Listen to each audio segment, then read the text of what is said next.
Hello my dear student, आज हम करेंगे चैप्टर नंबर 4 जिसका नाम है the timeline and source of history. ये क्लास 6 का चैप्टर है। तो लेट्स स्टार्ट अवर वीडियो। सो ये जो पिक्चर दिखाई गई है ये नेशनल म्यूज़ियम है, जो कि न्यू दिल्ली में है। यहाँ पर डिफरेंट डिफरेंट जो सोर्सेस हैं वो यहाँ पर अवेलेबल हैं और यहाँ पर आप देख सकते हैं। ठीक है, तो बेसिकली इस चैप्टर में हम जो हमारे जो बेसिक क्वेश्चन है उनके आंसर फाइंड करेंगे। जैसा जो फर्स्ट क्वेश्चन है, how do we measure historical times and how can various source help us understand history and how did early human live.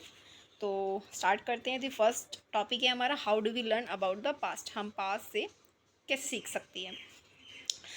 तो हिस्ट्री क्या होती है? हिस्ट्री एक जो ह्यूमन पास्ट है, यानी जो मानव का इतिहास है, उसको हम पढ़ते हैं। जो भी बीत चुका है उसके पुराने टाइम में जो भी एक्टिविटीज़ हुई हैं उसको हम स्टडी करते हैं। ठीक है, तो ये आपको पूरा बताया गया है कि कैसे पहले अर्थ थी, फिर एक फर्स्ट सेल का डेवलपमेंट होता है, फिर ऑक्सीजन आती है, बैक्टीरिया है। ये आपको पूरा एक फ्लो चार्ट बताया गया है किस किस टाइम फेस में किस किस का इमरजेंस हो रहा है। ठीक है, ये बेसिकली एक टाइमलाइन शो करी गई जिससे आपको क्लियरिटी मिल सके, हाँ कि इस टाइम पे ये सब शुरू होना स्टार्ट हो गया था।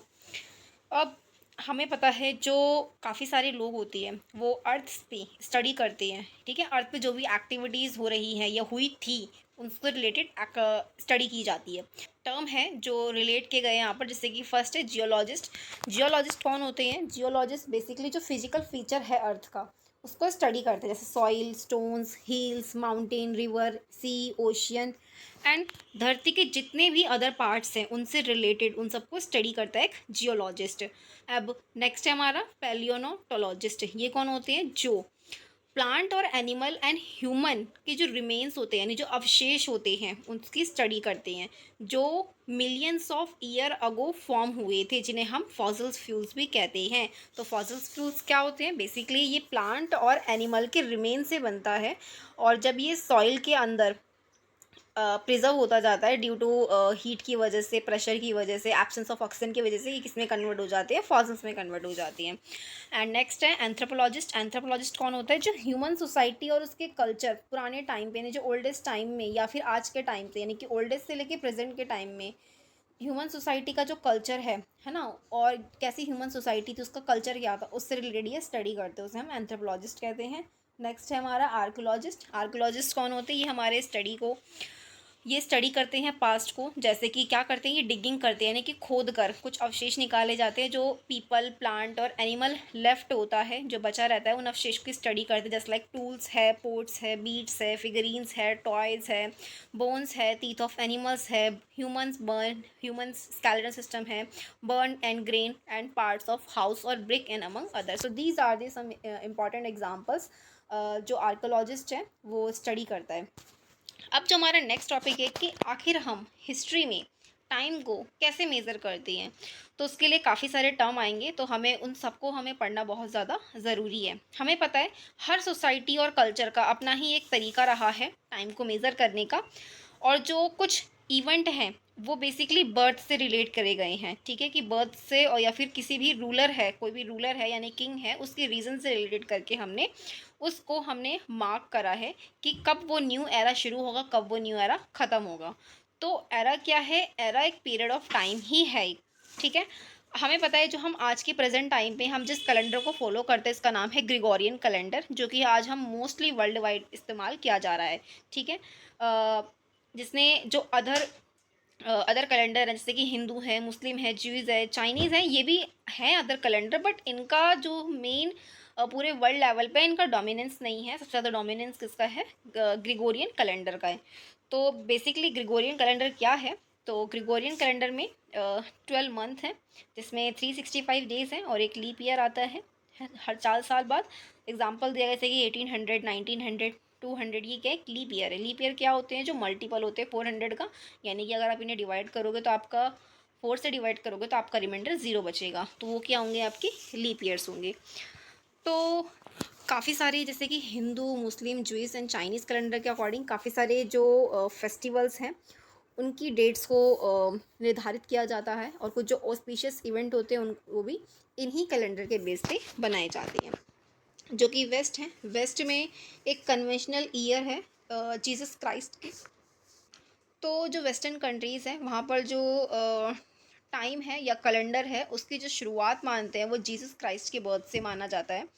एंड जो ईयर है उसको हम यानी कि एक टर्म दिया गया है एडी, इसका मतलब है, ये एक लैटिन फ्रेज जिसका मतलब है आफ्टर जीसस बर्थ। यानी अगर आप कहीं भी आप एडी देखने को मिल रहा है किसी भी टाइम के बाद, तो इसका मतलब है वो पीरियड डिनोट कर रहा है आफ्टर द जीसस बर्थ, यानी जब जीसस का जन्म हुआ था उसके बाद का टाइम पीरियड की बात हो रही है। इसे हम जनरली हम कॉमन एरा भी कहते हैं, शॉर्ट फॉर्म में कहें तो हम इसे सीई भी बोल सकते हैं। जैसे 1947 मतलब जीसस क्राइस्ट के बाद का टाइम पीरियड है, ठीक है।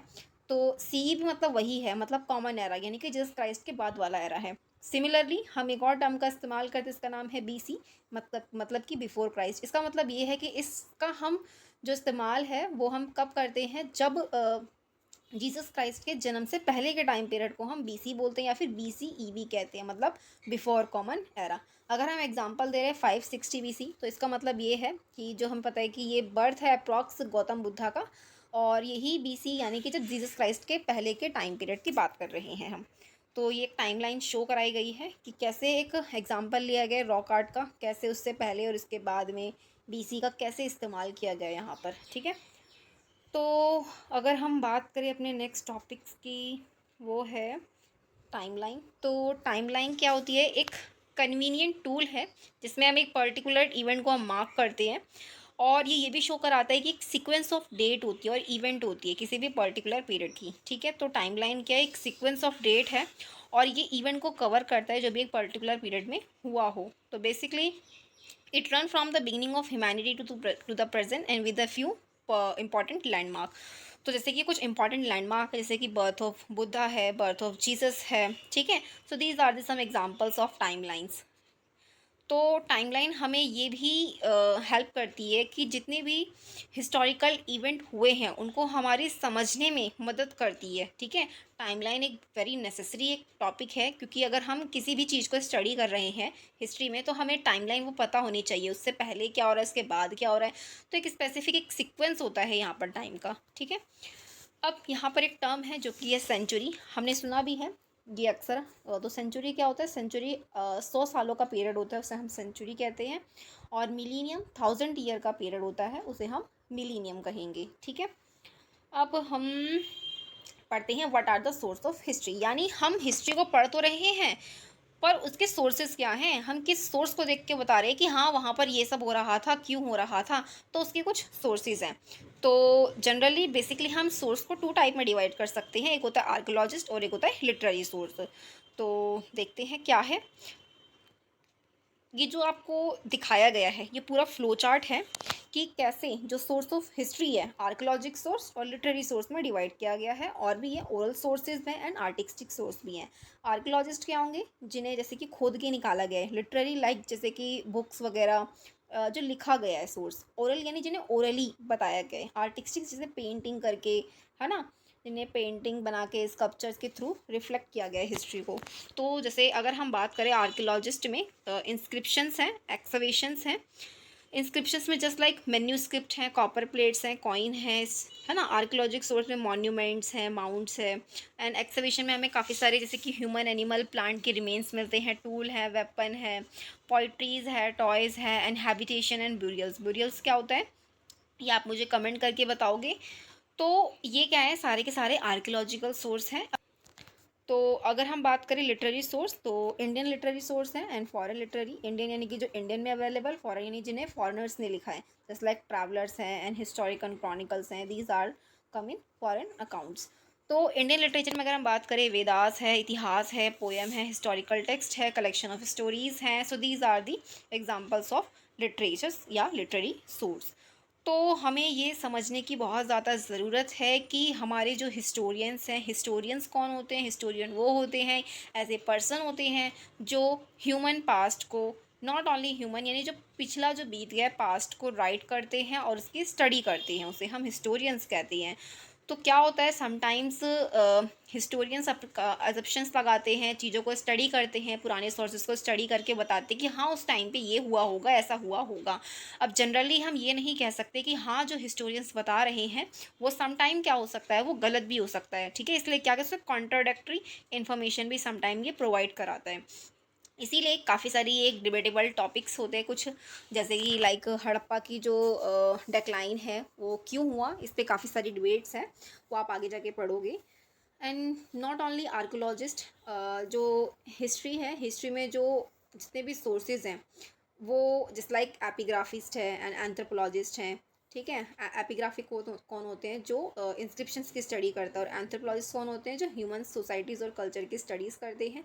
ये अपने ही रीजन में, अपने स्पेसिफिक कोर में एक्सपर्ट होते हैं लिटरेचर एंड लैंग्वेजेस में, और ये यही लोग प्रोवाइड कराते हैं कि हाँ कैसे हिस्ट्री कंस्ट्रक्ट हो रही है और इसके पीछे के रीजंस क्या हैं, ठीक है।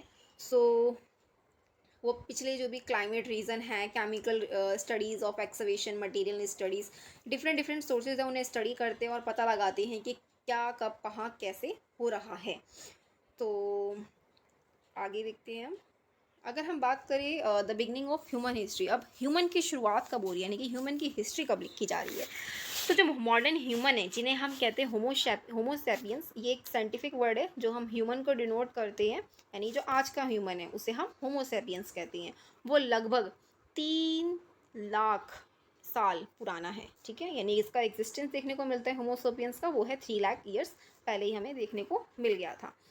अब जो यही ह्यूमन है, इन्होंने यानी कि अर्ली ह्यूमन, जिन्हें हम आदिवासी भी कहते हैं, इन्हें काफ़ी सारे चैलेंजेस फेस करने पड़ते हैं नेचर से रिलेटेड, है ना। जैसे कि पहला रीज़न तो यही है कि वो कहाँ रहते थे, बेसिकली वो रहते तो नहीं थे एक जगह पर, वो घूमते रहते थे, ठीक है, for seeking shelter and food, यानी कि वो कॉन्स्टेंटली खाने की तलाश में, है ना, रहने के लिए या अपना जीवन पालने के लिए वो इधर उधर घुमा करते थे। जनरली ये कौन होते थे, हंटर होते थे और गैदरर, यानी ये हंटिंग और गैदरिंग करके ही अपना पालन पोषण करते थे। और बेसिकली जो ये सबसे ज़्यादा जो रिलाय करते थे वो हंटिंग पे ही रिलाय करते थे, और ये जितने भी एडिबल प्लांट्स और फ्रूट हैं उन्हें कलेक्ट किया करते थे ताकि ये ज़िंदा रह सकें, ठीक है। अब यही जो अभी मैंने बताया कि ये टेम्प्ररी एक जगह पर रहते थे, किसी रॉक शेल्टर में रहते थे, किसी केव्स में रहते थे, और ये अपनी ही लैंग्वेज में कम्युनिकेट करती थी, ठीक है। और यहीं पर ही इन्होंने फायर का इस्तेमाल करते, हमें पता है, जैसे जैसे टाइम बीतता गया वैसी वैसी जो इनकी टेक्निकल टेक्नोलॉजी है उसमें इम्प्रूवमेंट आते हैं। जस्ट लाइक जो स्टोन एक्सिस यानी कुल्हाड़ी है, ब्लेड्स है, arrow heads and other tools, इन सब में हमें इम्प्रूवमेंट देखने को मिलता है। और हम ये भी देख सकते हैं कि ये लोग क्या करते थे, पेंटिंग बनाया करते थे, कुछ सारे सिंबल्स हैं उनका इस्तेमाल करते थे, जस्ट लाइक एनिमल और ह्यूमन हमें सीन्स देखने को मिलते भी हैं। एक एग्जांपल है भीमबेटका केव से, वहाँ पर हमने बहुत सारे ऐसे एविडेंस देखने को मिलते हैं। और अर्ली ह्यूमंस थे, उन्होंने जो सिंपल ऑर्नामेंट हैं जस्ट लाइक स्टोन से बने हुए शेल बीड्स, है ना, पेंडेंट हैं एनिमल टीथ से बने हुए, ये सारी चीज़ें उन्होंने बनाना सीखा। अब हम बात करते थे फर्स्ट क्रॉप, तो हमें पता है जब धरती थी हमारी पुराने टाइम पे, पहले वो बहुत ही कोल्ड थी, हर जगह बर्फ़ से जमी हुई थी, जिसे हम आइस एज भी कहते हैं।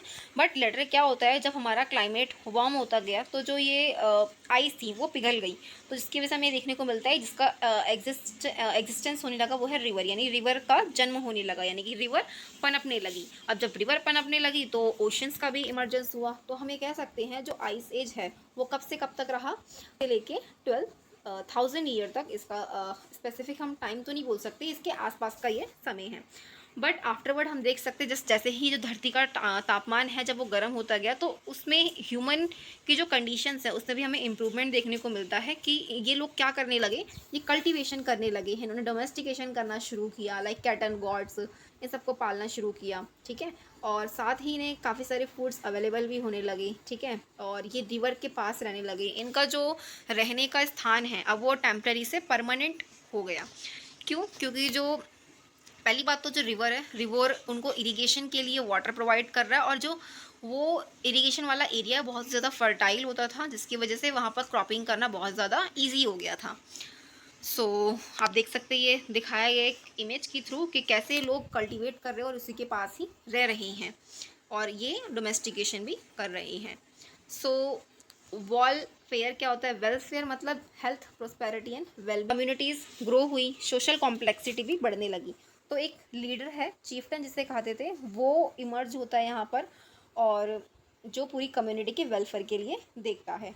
ऐसे ही काफ़ी सारी न्यू टेक्नोलॉजीज़ अपीयर होती है इस टाइम पे, लाइक पोइट्री होती है, पोर्ट्स होते हैं, क्ले ऑब्जेक्ट होते हैं, मेटल का इमर्जेंस, सबसे पहले कॉपर था, बाद में आयरन का पता चलता है लोगों को। तो this is all about this chapter. Video अच्छा लगा, अगर आपको कोई डाउट हो तो you can ask me in a comment box. That's fall all today. Thank you.